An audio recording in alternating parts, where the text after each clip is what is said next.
The Holy Trinity Church in Stratford-Upon-Avon. Shakespeare is buried here, or at least most of him. There are some doubts about what happened to his head. The church was first built in 1210 on the site of an earlier Saxon Abbey.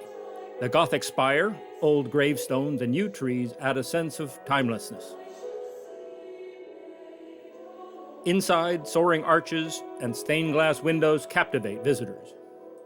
The church is best known as the resting place of William Shakespeare, or Shakespeare, as it's spelled in the records.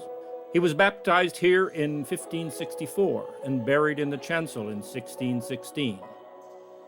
Lying nearby, his wife, Anne Hathaway, and other family members. His grave is marked by a rope.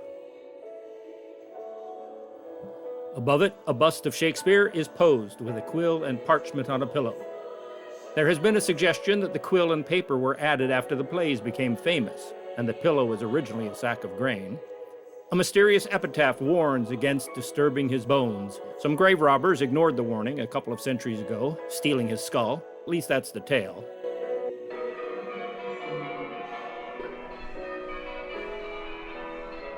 Also featured in the church, the Clopton Chapel, honoring the influential Clopton family. A replica of the Magna Carta.